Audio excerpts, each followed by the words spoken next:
Hello, welcome back to my channel. My name is Miriam.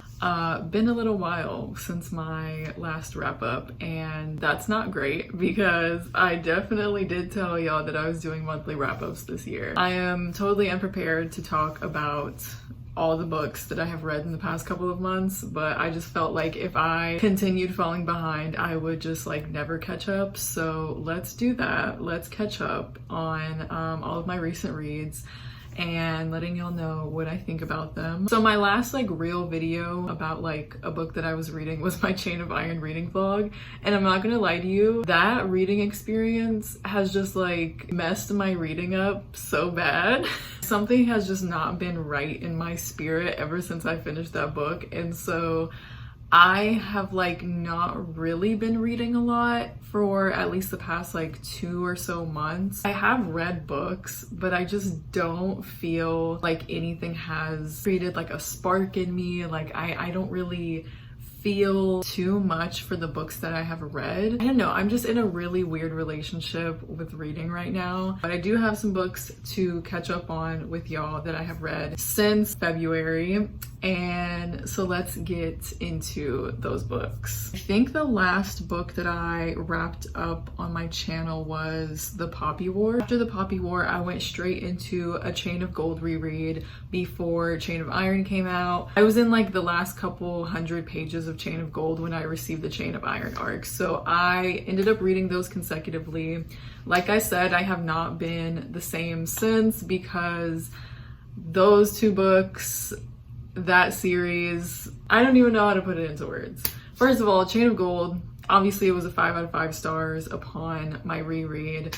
I probably honestly loved it even more on my reread, and I didn't think that could happen because I felt like there was a lot that went into my enjoyment of Chain of Gold when I first read it initially when it came out in March 2020, right before the pandemic started. I had just got finished reading all of the Mortal Instruments books. I was really on like this Shadowhunter high. I started reading it during like a really good time in my life, which was also coincidentally like right before the pandemic hit. So I just had like a lot of good memories mixed with like my reading experience of Chain of Gold. So I wasn't really sure if like it would hit the same the second time around, but it did. It may have hit even harder. It's like one of the books that I've read in the past couple of years that I would genuinely describe as just like my perfect book. And I describe a couple of books like that, like Six of Crows, Ninth House, and like they're all different types of books, but the way that they execute the plot and the characters and everything like that is just completely like 100% to my taste. And it's exactly like I'll want something to happen while I'm reading, and then it'll happen, and I'll want these characters to interact in this type of way, and then it'll happen. And that's just how I describe like my perfect book. And so Chain of Gold is one of those books. It is just everything I could ever want out of that particular type of story. And I just will never get over that book. Like it's such a good time. Every time I pick it up, I never want to leave the length of its pages. I just want to stay in that book forever because it's just such a fun time to me. 5 out of 5 stars. Chain of Iron, on the other hand, let's talk about that. It's ridiculous that I still have things to say about that book when I have an entire 50-minute long vlog on it that I'm sure all of you have watched, but I do still have things to say about it. So I'm sure you could tell at the end of that video, I was like really contemplating that book and my feelings on it. And I said in that video that it was a 5 out of 5 stars. And I quickly realized after filming that and like while editing and everything, it's not a 5 out of 5 stars. Chain of Gold is a 5-star for me, and I just did not love Chain of Iron the way that I love Chain of Gold. I still absolutely love the Last Hour series. I'm so excited for the last book, even though I know it's going to actually break me. Here's the thing, I think I'm going to appreciate Chain of Iron a lot more after completing the series and seeing the entire story in a bigger picture. I do think that Chain of Iron could go up to 5 stars after seeing that full picture. But for right now, it's like between a 4 and a 4.5 for me, just because like while I did enjoy like all the drama and all the angst, my biggest gripe with that book is the way, and I know this is so dumb because when you have a universe like this, like you have to tie all of the stories together somehow. I don't like the way that she tied this book so closely back to the Dark Artifices. I really just was not a fan of the inclusion of Lilith and Edom and like all of that stuff, even though it directly relates not only to the Dark Artifices but to this series, because James can travel to these worlds and him and Lucy have all of these powers, you know, demon powers and everything. So it made sense, like don't get me wrong, it absolutely made sense, and I absolutely understand that she has to create a common thread between all of these series because it is like a universe and everything, all of that made complete sense. It just wasn't personally what I had been hoping for with the direction that the story was going to take, because I just wanted things to stay a little bit less complicated. Because if y'all remember, my biggest problem with the Dark Artifices is that it just got too damn complicated for absolutely no reason. It got so convoluted, and the last book very nearly ruined the series for me. But I just loved the first 2 books and like all the characters enough for it to not completely ruin it for me. If I loved those characters even a little bit less, it would have ruined the Dark Artifices for me, because it was just so complicated. It just didn't need to be that complicated at all. So yeah, that was a whole rant about the Shadowhunters books. But yeah, Chain of Gold, 5 stars. I would give it more if I could. Chain of Iron, about a 4, 4.25, but it could very well go up to a 5 in the future, and it probably will, if we're being honest. So then after Chain of Iron, I entered a reading slump. This was also the time that WandaVision was airing, and I fell head over heels in love with that show. It was very unexpected, because while I am a huge Marvel fan, like really big Marvel fan, I never really cared for Wanda and Vision. Going that deep into those characters that we hadn't really seen much of before, it was like the best thing they could have done, and I loved it so much. That show is just like 10 out of 10. So because of WandaVision, and because that just like made me take even more of a step into the Marvel world, while I am a really big fan of the movies, I had never read any of the comics. With Billy and Tommy and their inclusion into WandaVision, how I know that like we're getting Kate Bishop's Hawkeye show and we're getting Miss Marvel and everything like that, I wanted to kind of delve into the comics and see if that was something that I wanted to get more into. So I started reading the Young Avengers comics, the first editions that came out in 2005, and I read, how many issues did I read? So I think I read about like 13 issues. I counted on Goodreads as like 2 different volumes,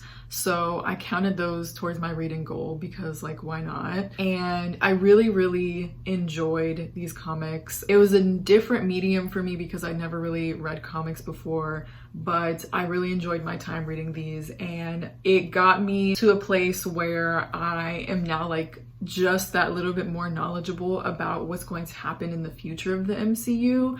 And watching The Falcon and the Winter Soldier with like Isaiah Bradley and his grandson Eli, I recognized that character immediately, and I knew like his backstory and everything. So it just gave me like that little bit more information into like what's going to happen in the MCU, and I'm really enjoying that process. I still have a lot more of the Young Avengers comics to read, and I'm really excited to get more into those periodically between reading books. So yeah, I really enjoyed those, and I do recommend them if you are like a Marvel fan.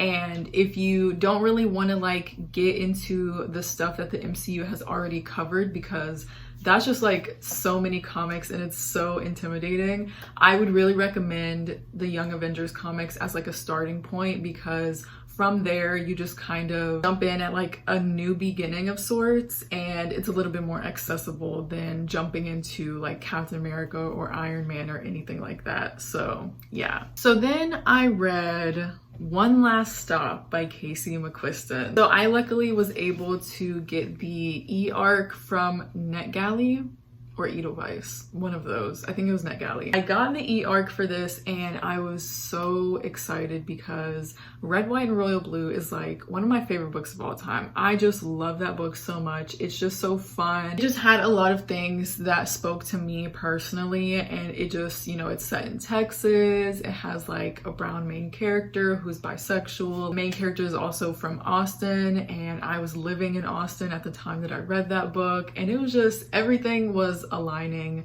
The stars aligned when that book was written for me personally. I just hold it so close to my heart because of many reasons. So after I read Red, White, and Royal Blue, and Casey was talking about how they were writing a sapphic romance as their next book, I was so excited to get my hands on it. So finally I read it in February and I really enjoyed it, but I didn't enjoy it nearly as much as I enjoyed Red, White, and Royal Blue, unfortunately. So if you don't know what One Last Stop is about, it's basically about this girl named August, and she has lived a very eccentric life. Her mom, who had her through in vitro fertilization, throughout her entire life, her mom has been so obsessed and has kind of revolved her life around solving the case of her missing brother who went missing in the 1970s. And she's just convinced that there is just something off about his disappearance.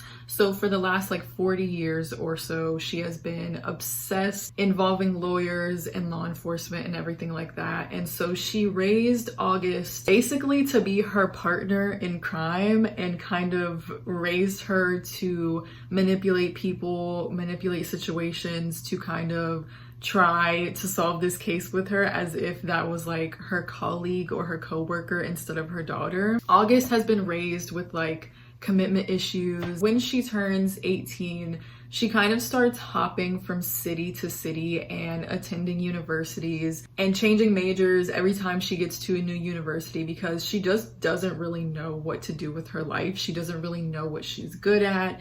She doesn't know what the future holds for her. She's just very uncertain about everything. And so we open the book with her moving to New York City. She meets some unlikely roommates that become her best friends and her newfound family. And she also meets a mysterious girl on the train that always seems to be on the train in the same car every single time that she gets on the train. And so this girl is named Jane Sue. She is actually displaced from the 1970s, and she has no idea why she has been on this train for the last 40 or so years, but August is going to find out. So right off the bat, when I started reading this book, I realized that I wasn't going to like this book just as much as I loved Red, White, and Royal Blue, simply because of the fact that August as a character is the complete opposite of Alex from Red, White, and Royal Blue. I could really see myself in Alex because, you know, he was just a very like active type of person in the community. He was very outspoken. Obviously, I just had like a lot in common with him, just like across the board. So that was a character that very quickly I could relate to, and it just sucked me into that book immediately. But August is very guarded. She's very antisocial. She doesn't really know completely how to interact with other people. She's very indecisive and very passive in a lot of situations. She does grow throughout the book, but that's just who she is as a person. She's very like analytical, very logical, very type A, I guess you could say. And I just was not connecting with her as much as I had hoped I would. I do think that it was very smart of Casey to write such a completely different main character than their previous novel, because, you know, it just kind of switches things up. It's always fun and beneficial to change things up when you're, you know, creating, just so you don't get stuck in like a box. But I just was not feeling August like I wanted to. But Jane Sue, oh my god, I'm blushing thinking about Jane. I wanted to jump into this book and take Jane for myself and save her from that train myself, because I have such a crush on that character. It's actually insane. Also, I really did enjoy August's found family that she found within her roommates and her next door neighbors in her apartment. I just thought that they had, you know, such a fun connection, and it was so fun to read about. That's really all that I had to say about that book. I rated it 4 stars. I really did enjoy it. Just their writing in general is very enjoyable to me, but I just didn't connect with this book how I had hoped to. And it's sad, but it is what it is. I do think a lot of people are going to enjoy this one, and maybe some people will even enjoy it more than they enjoyed Red, White, and Royal Blue. So then I read We Free the Stars by Hafsa Faizah. This is the second book to We Hunt the Flame. I have shouted from the rooftops about We Hunt the Flame because it is just such a special book to me.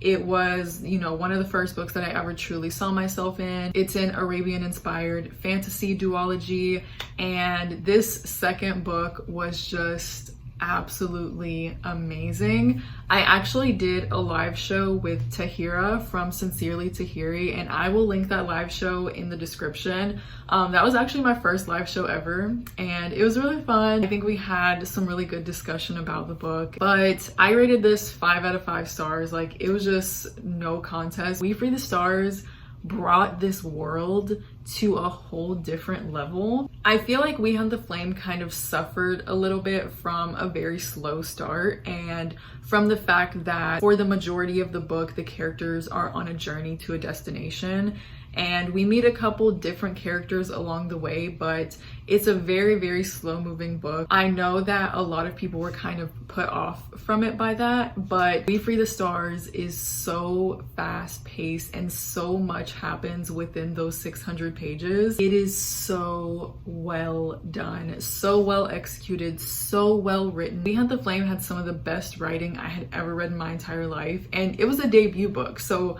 I didn't comprehend how it could get any better from there, but somehow it got better. To this day, like, I'm still blown away by what Hafsa was able to accomplish in the second book that was a conclusion to this duology. I genuinely think that this series could have easily been like 3+ books. Like, this world is so expansive. The world building, the magic system, the way that Hafsa was able to incorporate Arab and Muslim cultures and, you know, histories and mythology and lore into the series was just absolutely amazing. And it's just a book series and an experience that I will never forget. I will always treasure it so much. And please read these books if you haven't already. I highly recommend them. The next book that I read was Honey Girl by Morgan Rogers. This is actually like an adult contemporary literary fiction type of book. It's about this character named Grace Porter, and she has just recently finished her PhD in astronomy. She was in school for this degree for about 11 years, I believe. So as celebration for graduating with her PhD, she takes a trip with her closest friends to Las Vegas, and while she's there on a very drunken night, she actually gets eloped with this random woman that she met during that night. And when she wakes up the next morning, she doesn't even remember what the woman looked like. All she has to go off of when she wakes up alone is the business card for the woman. And so that information is everything that we get from the first chapter. And when we go on throughout the book, we see Grace kind of grapple with not only having gotten married to someone, you know, that she had just met, but also with the idea of finishing school after being in school for so long, after, you know, having that type of mindset where like you're always striving towards something, you always are trying to please someone, you always are, you know, working your hardest and even kind of ruining yourself and your own mental health and your physical health and everything to attain your goals and to accomplish what you set out to accomplish. And she's just kind of grappling with like feeling empty after such a long time of doing things and always having something to do. Also with the idea of always trying to live up to the person that her father wanted her to be and the life that he wanted her to lead, because she grew up in a military family. Her father was a war veteran, and Grace is just kind of dealing with all of this and trying to go through multiple healing processes throughout this book. Another problem that she is trying to deal with is the knowledge that she spent all of these years getting a degree in astronomy when the astronomy career field, like most career fields in America, is very much dominated by white men and just white people in general. And so she's kind of wondering if she actually does have a place in this career field that she just spent so many years of her life working towards being in. There's just a lot packed in this book emotionally. It's a fairly short book. I think it's like 200 and something pages, but it's very much a journey about the main character's personal growth. It also has a lot to do with like codependency, and it just explores a lot of really interesting topics having to do with mental health. That being said, I very nearly had an anxiety attack a couple of times while reading this book just because it was just hitting a little bit too deep for me. But I gave this book 5 out of 5 stars just because of how beautiful it was, how well it was executed, and just how much I enjoyed it altogether. I would highly recommend this. I will say that like the writing of this book is very poetic at times, and it can maybe come off as a little bit cheesy to some people, but it worked for me and I think it will work for a lot of people. So yeah. So now we're moving into the most recent 2 books that I've read, and the first one is Twice Shy by Sarah Hogle. I started reading this the night that it came out, and it was a fairly quick read for me considering that I haven't really been reading that much in the past couple of months. This book was about this woman named Maybelle, and just like Sarah Hogle's previous protagonist in You Deserve Each Other, Maybelle is a very, very mundane woman in her late 20s, early 30s, I believe. She has been working at this hotel resort ever since she was 18. She has, you know, some family issues, some mommy issues. She just doesn't really know what's going on in her life. Like, she's feeling very, very unsatisfied, very unmotivated. But one day while she's working, she gets a visit from this woman who tells her that unfortunately her great aunt passed away. And Maybelle was actually really close with this great aunt when she was a child, but she hadn't seen her in many, many years because of her mother's issues with this great aunt. So unfortunately, the great aunt has now died. But the good news is that she left her huge mansion that Maybelle remembers from her youth to Maybelle. So she decides, fuck it, I'm going to quit my job and move into this mansion and live out the rest of my days there and find something to do there. So she leaves her job without a peep. She tells them that she's going on her lunch break and she books it. She goes home to her small apartment. She packs up all of her things and she arrives at this mansion only to find out that her great aunt not only left it to her, but she also left it to her groundskeeper, which is this super hot guy, because of course it is. So obviously a friendship and then a romance strikes up between these two, and that's what the book is about. I gave this book a 4 stars, mostly because of the second half of the book. I was enjoying the first half, but just like with You Deserve Each Other, the second half of the book really pulled the entire story together for me. I definitely prefer You Deserve Each Other if like we're pitting the two against each other, but I still very much enjoyed Twice Shy, and I will keep reading anything that Sarah Hogle puts out from here on. So the last book that I have to talk about today is none other than The Crown of Gilded Bones by Jennifer L. Armentrout. Okay, so let's talk about the entire From Blood and Ash series, because I don't think I've talked about it too much on this channel, if I've even talked about it at all, since I wasn't really doing wrap-ups last year. But I binge read From Blood and Ash and the second book, A Kingdom of Flesh and Fire, in December 2020. I absolutely ate up From Blood and Ash. I rated it, I believe, like a 4 stars. I loved that book so much. It was just so perfectly messy. I don't think that it's like one of the best things ever. I don't think that the fantasy element is the most well-rounded, but it's just such a fun fantasy romance with like the perfect elements of fantasy and romance, at least in the first book. So I really, really love the first book. The second book, not so much. I rated A Kingdom of Flesh and Fire 2 stars because that book was so damn boring. It's actually a little bit crazy. The characters were in this village for like 75% of that book. And then like in the last 25%, they finally left the village and like actually started to do things. And that like 25% where things started to actually happen was really interesting to me, but it just didn't excuse the first 75% where I was bored out of my fucking mind. I'm not a person who skips smut, so you know if I'm skipping smut, I'm fucking bored and I want something to happen. My feelings towards the 2 main characters, or 3 main characters, because I consider Kieran a main character. He's the best person in that entire series. Like, let's just be real here. In that second book, I started to get a little bit exhausted of Poppy and Castile just because we were getting so much of them and not enough of everything happening in the world around them. I just really started to not find them as interesting as I did in the first book, when we still had a lot of questions and everything like that. So A Crown of Gilded Bones, I ended up giving it 3 stars. It's kind of in the middle of From Blood and Ash and A Kingdom of Flesh and Fire. Like, there were a lot of boring parts, just like in the second book. There was a lot more plot in this one, and I was eternally grateful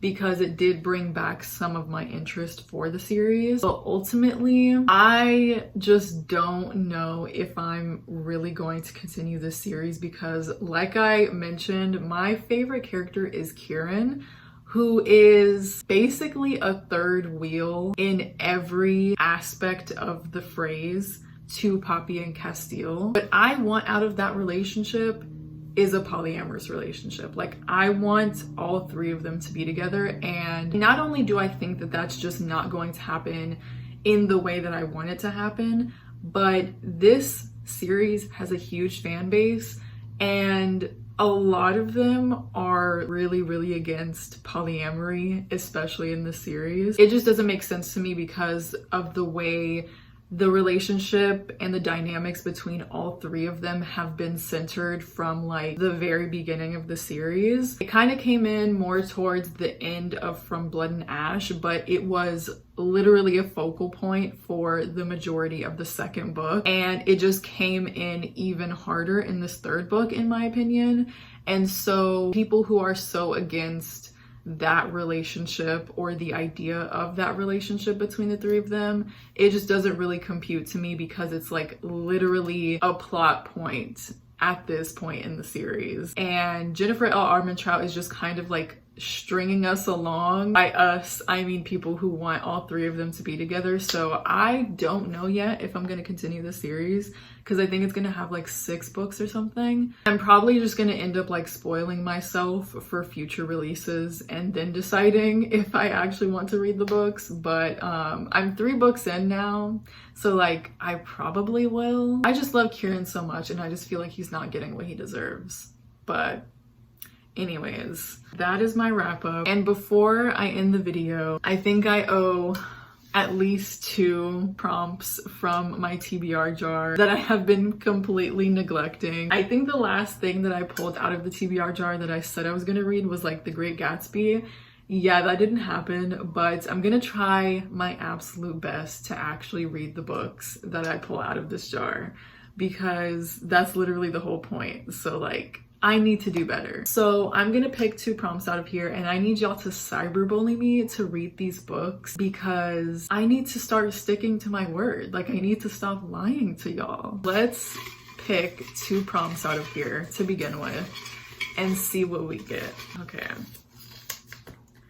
Book I've had way too long. Okay, so this could be a lot of books.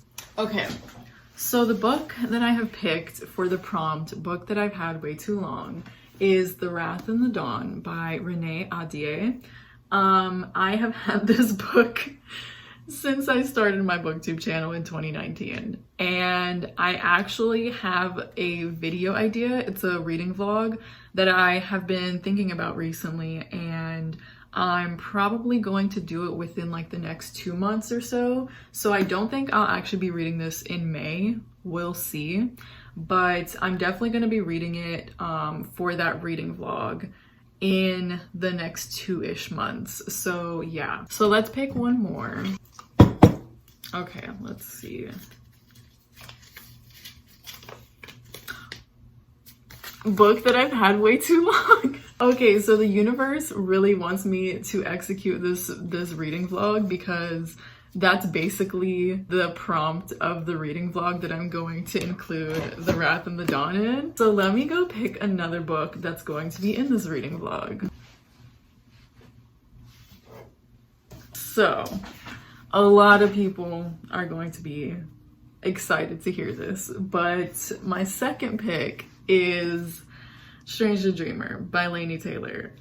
Since I have thought a little bit about this reading vlog, I already knew that this was going to be one of the books that I was going to put on it because I have had Strange the Dreamer on my shelf also since 2019, literally the beginning of my booktube channel. Since this is a book that I like unhauled and then rehauled, I need to get to it like as soon as possible. So you've heard it here first. I will be reading The Wrath and the Dawn and Strange the Dreamer, and one more other book that I will not reveal. I already know what it's going to be, but I will be reading these 2 books and one other book in a reading vlog coming at you sometime in the next 2 months.